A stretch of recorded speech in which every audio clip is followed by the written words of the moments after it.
नमस्कार मित्रों। यार 2020 हम लोग खेलने चल रहे हैं। बहुविकल्पी प्रश्नों के माध्यम से हम अपना ज्ञानवर्धन करेंगे। आरबीआई से रिलेटेड कुछ चीज़ें और कुछ ऐसे मौद्रिक शब्द हैं जिनके फुल फॉर्म्स को समझेंगे, जो अक्सर यूज़ होते हैं हमारे डेली लाइफ में और हम को नहीं क्लियर होते हैं। यही क्वेश्चन पूछ लिए आते हैं, तो भैया हमसे वो क्वेश्चन छूटे ना। वो क्वेश्चंस हैं क्या, हमारा ज्ञानवर्धन हो, इसी के लिए ये वीडियो है। आपको वीडियो के अंत में एक क्वेश्चन मिलेगा जो आपकी एक्टिवनेस को चेक करेगा। वो ज़रा ध्यान रखिएगा, आसपास की सराउंडिंग को भी उससे रिलेटेड मैं क्वेश्चन पूछूंगा। तो चलिए शुरू करते हैं। बहुविकल्पी प्रश्नोत्तरी 1 से 20 तक क्वेश्चन होंगे और उसमें आपको ऑप्शन मिलेंगे। 4 में से कोई एक सही होगा, बाकी आपको मालूम नहीं है। तो चलो शुरू करते हैं यार। तो चलिए साहब शुरू करते हैं प्रश्नोत्तरी। क्वेश्चन आपके पास जो पहला क्वेश्चन है वो क्या है? क्वेश्चन पहला कह रहे हैं कि आरबीआई की स्थापना किस अधिनियम के तहत हुई थी? किस अधिनियम के तहत हुई थी? अधिनियम 1935, अधिनियम 1934, अधिनियम 1949 या 50? भाई अगर क्लियर है तो बहुत अच्छी बात है, नहीं मैं बता दूं आपको कि अधिनियम 1934 को जो है वो आरबीआई की स्थापना हुई थी। यानी इस नियम के तहत, ध्यान दीजिए, इस नियम के तहत आरबीआई की स्थापना हुई थी। दूसरा क्वेश्चन हमारे पास है कि आरबीआई की स्थापना किस वर्ष हुई? ध्यान दीजिए, इस अधिनियम के तहत हुई किस वर्ष? ऑप्शन आपके पास हैं 1935, 1933, 1949 और 50। तो भाई आपका एक्चुअल आंसर जो है वो है 1935। वर्ष 1935, जो 1935 है उसमें आरबीआई की स्थापना हुई।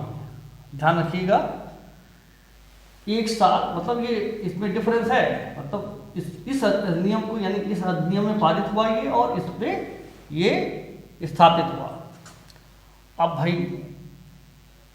तीसरा क्वेश्चन है।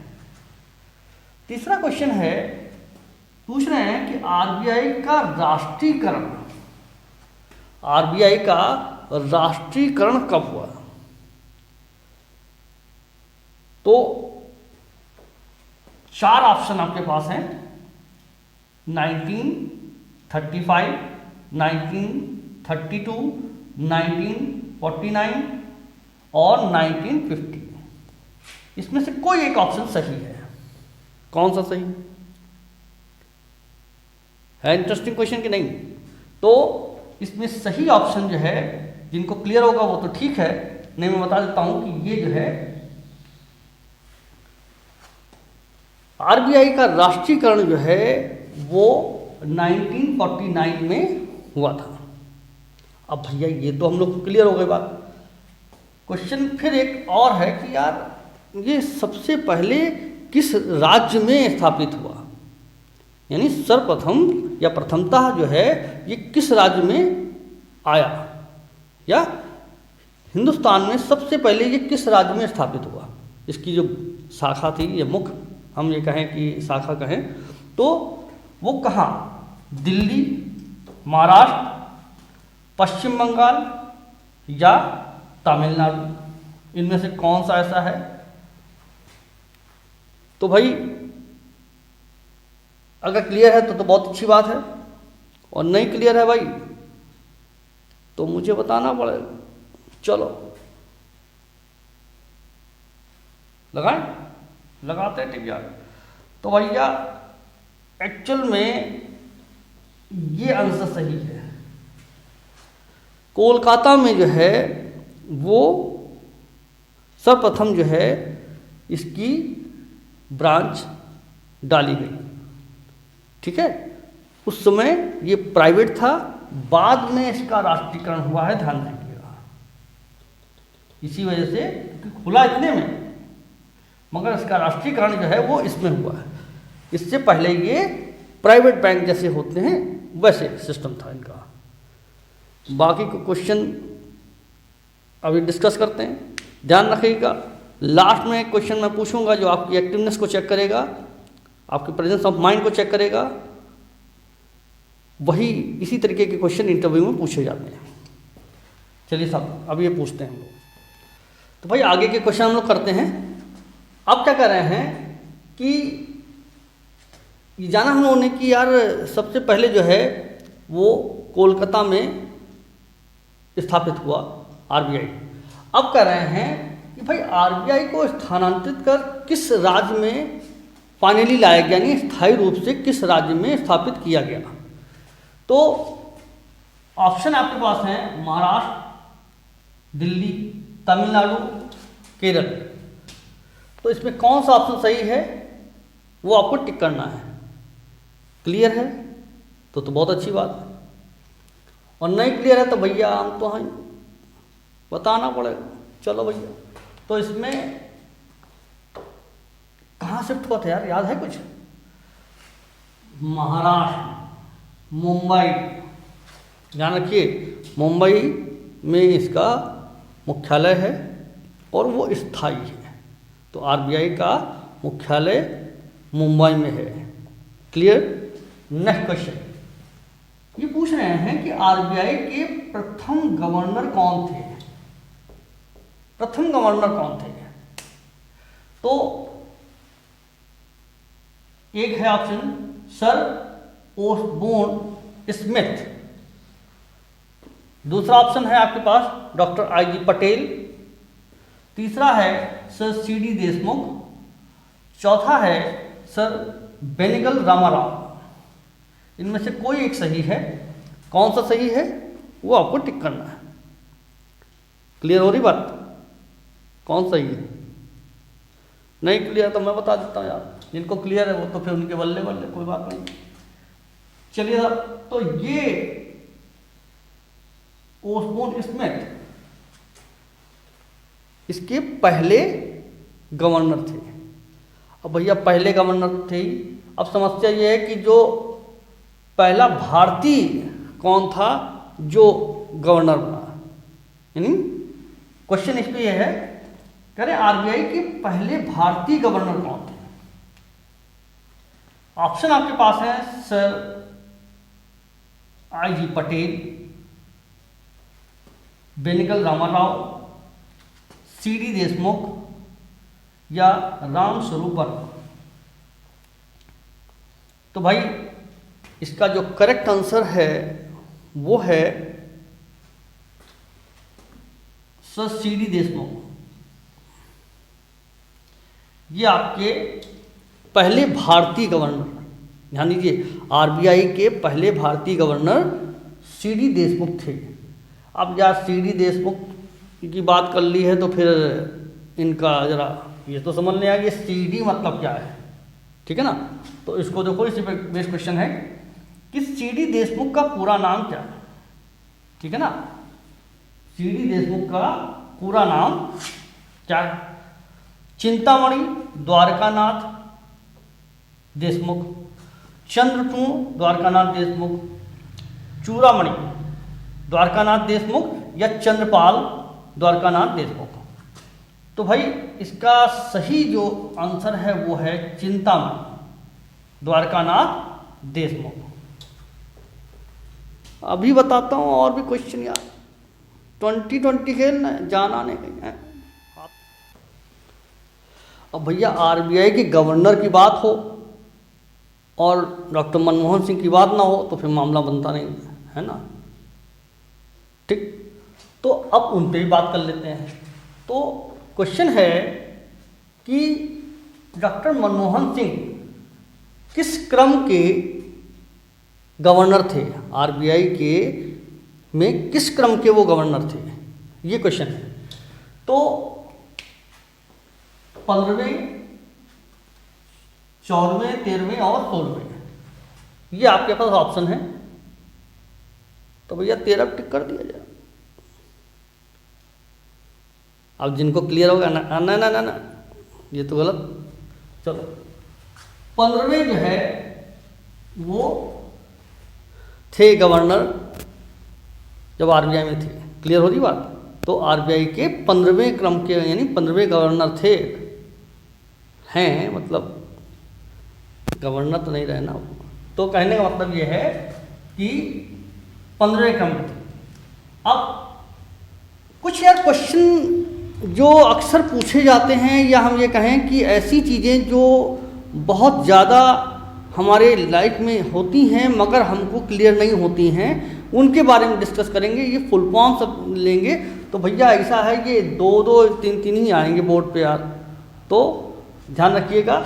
ये है कि इंटरेस्टिंग है और मतलब बहुत इम्पॉर्टेंट भी हैं, क्वेश्चन पूछे जाते हैं, इन पे हम लोग डिस्कस करेंगे। तो ये पूछा जा रहा है कि भाई आरटीजीएस क्या है, आरटीजीएस क्या होता है, ये पूछा जा रहा है। तो आपके पास ऑप्शंस हैं real time gross settlement, real transfer gross settlement, real transaction gross settlement और नन ऑफ दीज। इनमें से कौन सा सही है भाई? कोई एक ऑप्शन तो सही होगा, ये तो बात आपको क्लियर ही है ना। तो भाई इसमें कौन सा सही है? इसमें रियल टाइम ग्रॉस सेटलमेंट आपका बिल्कुल सही आंसर है, ध्यान रखिएगा, ठीक है। इसके बाद आती है बात निफ्ट। निफ्ट में निफ्ट का फुल फॉर्म पूछा जा रहा है। निफ्ट का फुल फॉर्म क्या है? नेचुरल इलेक्ट्रॉनिक फंड ट्रांसफर पहला option, national electronic fund transfer दूसरा, नेट इलेक्ट्रॉनिक फंड ट्रांसफर तीसरा, और नन ऑफ दीज। कौन सा आंसर सही है? तो भाई जिनको क्लियर है उन्होंने तो फट से क्लियर कर लिया होगा, जिनको नहीं क्लियर है उनको मैं बता देता हूं कि जो आपका पहला ऑप्शन है, नॉट फर्स्ट, नेशनल, नेशनल, तो नेशनल इलेक्ट्रॉनिक फंड ट्रांसफर, ठीक है, ये नेशनल इलेक्ट्रॉनिक फंड ट्रांसफर है, ध्यान रखिएगा। तो आपका दूसरा ऑप्शन जो है इसका करेक्ट ऑप्शन है, ठीक। अब चलते हैं आगे के क्वेश्चन पे। भैया जाना नहीं है ना, बहुत। IMPS फुल फॉर्म पूछा जाता है, क्या होता है समझ लो भैया। तो आपके पास ऑप्शन है Indian money payment service, international money payment service, immediate payment service या नन ऑफ दीज। तो भाई जिनको क्लियर है वो तो लगा के बैठिएगा मिट्टी, ठीक। अब जिनको नहीं क्लियर है तो फिर हम बता देते हैं, ये है भैया इसका सही आंसर। इमीडिएट पेमेंट सर्विस, बहुत फास्ट, तुरंत ट्रांसफ़र होता है पैसा। वो बात अलग की है कि इसमें जो अमाउंट होता है वो 2 लाख से ज़्यादा नहीं ट्रांसफ़र होता, ठीक है ना, मतलब एक बार में ऐसा होता है। मगर सर्विस यार बहुत बढ़िया है, तुरंत ट्रांसफ़र होता पैसा, और सब उसमें जो है वो बाध्यता भी है टाइम की। कहीं पर जो ब्रांच सेटलमेंट होता है, कहीं पर कुछ और होता है, जैसे रियल टाइम वाले में भी ऐसे ही वो है, मतलब उनमें बाध्यता है कि जैसे बैंक खुला है कि नहीं खुला है, क्या मतलब छुट्टी तो नहीं है, इस तरीके की। इसमें कुछ ऐसा नहीं है, 24/7 सीधे। CRR नेक्स्ट क्वेश्चन है हमारा, CRR। यार ये CRR होता क्या है ये नहीं पूछने वाला हूँ, सबको का मालूम है, कैश रिजर्व रेशियो। मैं पूछ रहा हूँ भैया कि इसमें CRR जो है इस समय कितने % चल रहा है? 6, 4, 3, 5 ऐसा। तो भैया इसका सही आंसर है 3%। ठीक है, अब आगे चेंज हो जाएगा वो तो हमारे हाथ में है नहीं, वो तो आरबीआई करे भैया। ठीक है, मगर फिलहाल यही चल रहा है। आगे चलते हैं साहब। आईएफएससी कोड, शायद ही कोई ऐसा हो जिसको ये बात ना क्लियर हो कि भाई ये आईएफएससी कोड होता है एक, मगर बहुत कम ही लोग ऐसे होंगे जिनको उसका फुल फॉर्म क्लियर हो, ये भी बात है। तो यार इसको क्लियर कर लेते हैं। तो भैया ऑप्शन है आपके पास इंटरनेशनल फंड सिक्योरिटी कोड, ठीक, दूसरा है इंडियन फंड सिक्योरिटी कोड, तीसरा है इंडियन फाइनेंशियल सिस्टम कोड और नन ऑफ दी। कौन सा सही, कौन सा सही है भैया, आपको टिक करना है। चलिए साहब, हम तो टिक करेंगे थर्ड वाले, इंडियन फाइनेंशियल सिस्टम कोड, और यही इसका सही ऑप्शन है। ब्रांच यानी ये कोड होता है जो 11 कैरेक्टर का होता है, अल्फान्यूमेरिक। इसका काम क्या होता है कि किसी ब्रांच को स्पेसिफाई करना, किसी ब्रांच को स्पेसिफाई करना ताकि आपका पैसा आपके अकाउंट में ही जाए। ठीक है, इसी वजह से 2-3-4 चीज़ें पूछी जाती हैं कि भाई खाता धारक कौन है, जो खाता धारक है उसका खाता स्वरूप क्या है, यानी सेविंग है या आप समझ रहे हैं ना, तो इस तरीके की बातें। इसी तरीके से एक और आपका अकाउंट नंबर पूछा जाता है, और फिर ये पूछा जाता है कि भैया ठीक है नंबर सब कुछ बताओ, भेजें कहाँ, इसके लिए ये। ठीक, आगे और देख लो, चलते हैं क्वेश्चन। यार लाइक शेयर करना बताने की आवश्यकता नहीं, आप भी रुके रहना, जाना नहीं, मैं आ रहा हूँ। ठीक है, 2020।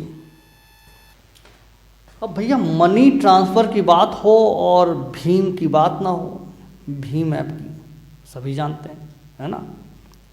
इसके फुल फॉर्म के बारे में बहुत कम लोग जानते हैं यार, समझ लेते हैं। देखो भाई, तो इसमें 4 ऑप्शन हैं। अब 4 ऑप्शन हैं, कोई तो एक सही होगा ही होगा, जैसा कि मैंने कहा। अब कौन सा सही है वो टिक करना है।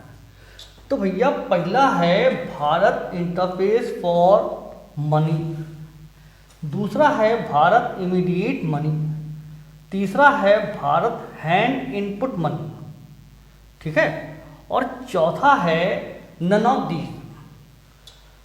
तो इसमें सही ऑप्शन जो है वो आपका है फर्स्ट, यानी भारत इंटरफेस फॉर मनी।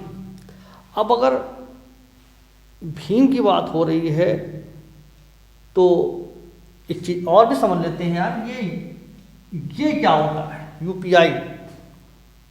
आप जब भीम खोलेंगे ऐप तो उसमें देखिए यूपीआई कहीं पर लिखा होगा, इसका फुल फॉर्म भी पूछ सकते हैं।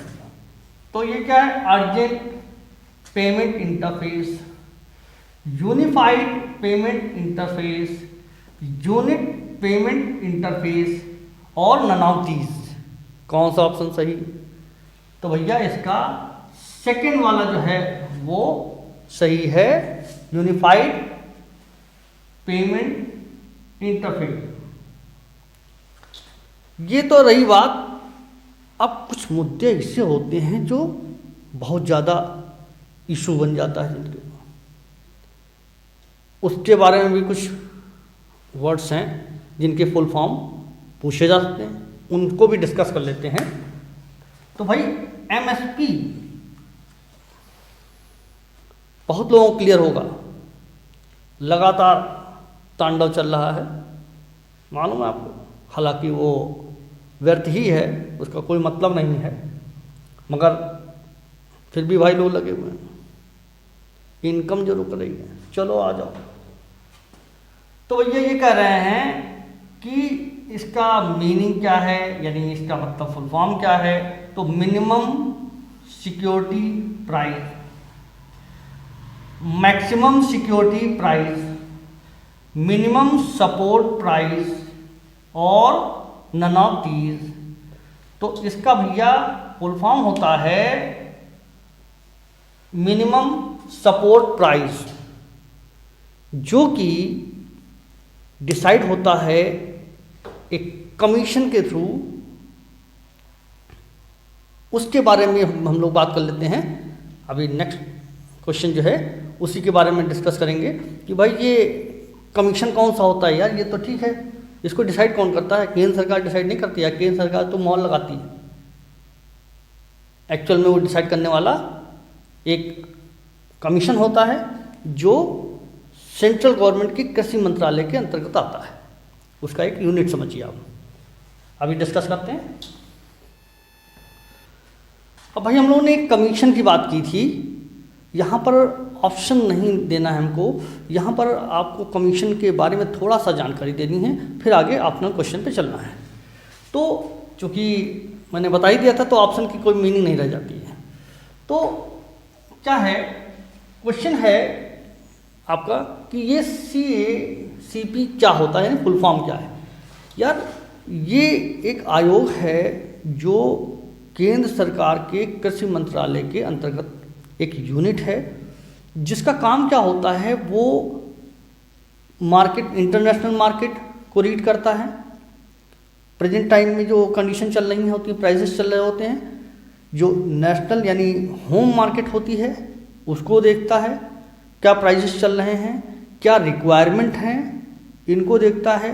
कितना किसी भी चीज़ की जो किसान ने उपज पैदा की है, यानी जो भी अनाज है उसके पास, उसकी डिमांड कितनी है, इन सब चीज़ों को एनालाइज करके फिर जो राज्यों के जो कृषि मंत्रालय होते हैं उनसे या उसके जो चीफ मिनिस्टर होते हैं उनसे डिस्कस करके फिर एक मूल्य तय किया जाता है, जिसको हम कहते हैं मिनिमम सपोर्ट प्राइस, न्यूनतम समर्थन मूल्य।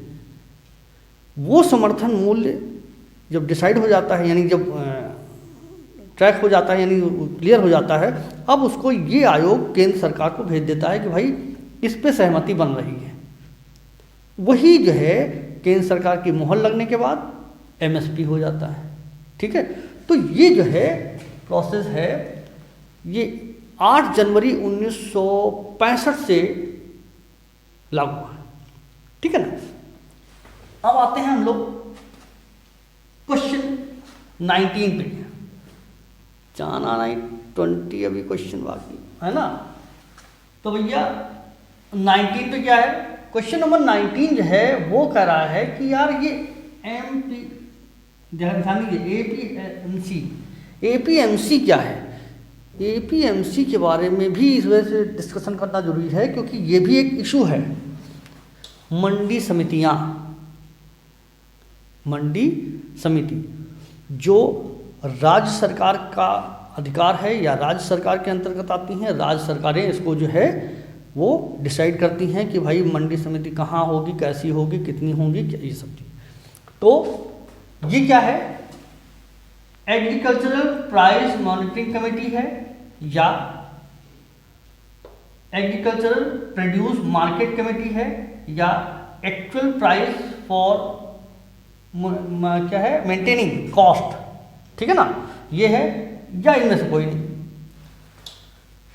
तो भैया हमने नन ऑफ दीज नहीं लिखा, आप मान के चलो इनमें से कोई नहीं। ठीक है, तो इनमें से कोई नहीं।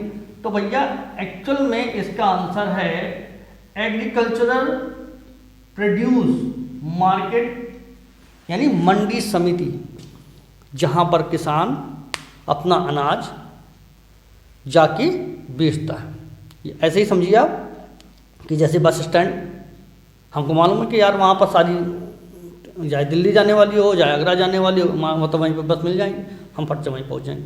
मगर एक्चुअल में ये कितना वर्क कर रहा है ये आप वहाँ जब जाएंगे तो पता चलेगा कि जो न्यूनतम समर्थन मूल्य है, जो डिसाइड तो जो होता है वो कितना किसान पाता है, यही एक इशू बना हुआ है।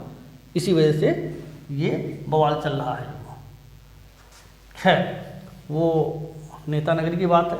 हम लोग यार अब अपने मेन क्वेश्चन पे आते हैं। यही तो मैंने पूछा है। शुरुआती क्लिप में ध्यान से सुन लीजिए, जो इंट्रो क्लिप है, यानी इंट्रो में जो हमने पूछा है, या हम ये कहें कि इंट्रो पे जो हमारे वाइट बोर्ड पे लिखा था उसका फॉर्म क्या था? GK to GS, GK to GS या जीके डैश जीएस और नन ऑफ दीज? कमेंट करके बता दो यार हमको, ठीक है। बाकी भैया लाइक शेयर जो कुछ करना है वो मेहनत तो जान ही रहो कितनी लगती है। ज्ञानवर्धन जरूर हुआ होगा यार, मेहनत तो चलती रहती है। हमको आशा है कि आपको ये वीडियो अच्छा लगा होगा, और निश्चित समझिए आप कि अगर आपने पूरा वीडियो देखा है तो काफ़ी कुछ आपको मिला होगा। बाकी मिलते हैं नेक्स्ट वीडियो में नई जानकारी के साथ। तब तक के लिए